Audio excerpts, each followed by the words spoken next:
Samurai Legends, Takeda, 1532. Abata, the Bandit King.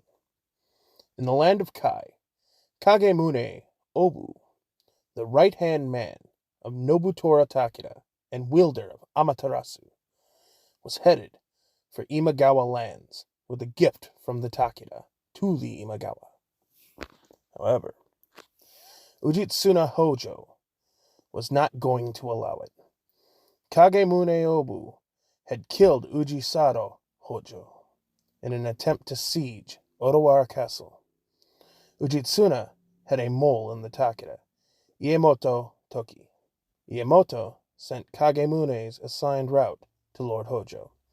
Ujitsuna bribed the bandit king Shogo Abata, the most feared outlaw in Kai and Shinano. Shogo Abata was very large, with a very large sword. He spent the last 10 years killing other bandits and outlaw leaders. His bandits were so numerous they could almost engage with local armies. He raided indiscriminately and terrorized Kai and Shinano. 12 samurai had challenged him for his head. He had collected their broken swords after slaughtering them. A legend stirred that a sword couldn't kill him. Shogo the Unkillable. His bloody name rang throughout the land of Kai and Shinano. Hojo heard that Ujisado's head decorated Nobutora's palace, Tsutsuji Gasaki. He wanted a decoration to match at Odawara. Mock me for working with criminals. My son's head hangs in Takeda land. I want him to feel a fraction of my shame.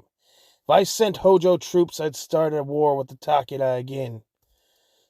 If a bandit kills Obu, then it's just shame on the Takeda. A win-win. As Kagemune left Kai lands and entered Imagawa lands, he was ambushed by 20 Shogo bandits. He halted his horse and grabbed the Amaterasu. He swung his blade, and several of the bandits burned to death. He made several slashes and shot several fireballs, eventually killing the remaining bandits. As Kagemune started to catch his breath, Shogo ambushed him. Shogo jumped from a nearby cliff, digging his massive blade deep into the shoulder of Kagemune. Kagemune berated him. "You dishonorable rat! A surprise attack? How shameful! Face me like a grown-up!"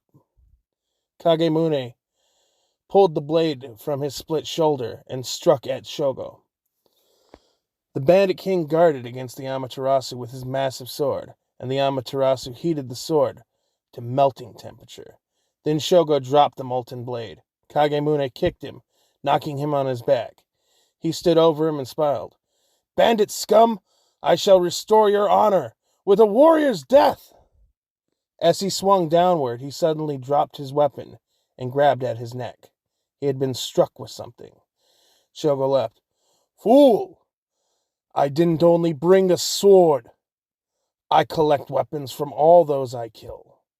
This is a Chinese repeating crossbow, a Shuge Nu. I keep it loaded and ready to shoot at my leisure. Now, your head is mine!" Shogo grabbed the Amaterasu and heated the blade. With a single swing from behind, he decapitated Kagemune Obu. He delivered the head and the spear as an offering to the Imagawa. Ujitsuna would hang Kagemune's head from the main gate of Odawara Castle. Shogo would keep the Amaterasu, and he would don Kagemune's red armor. He also delivered the headless body of Kagemune to the Takeda, together with the giant, jagged, partially melted sword and his Shuge Nu.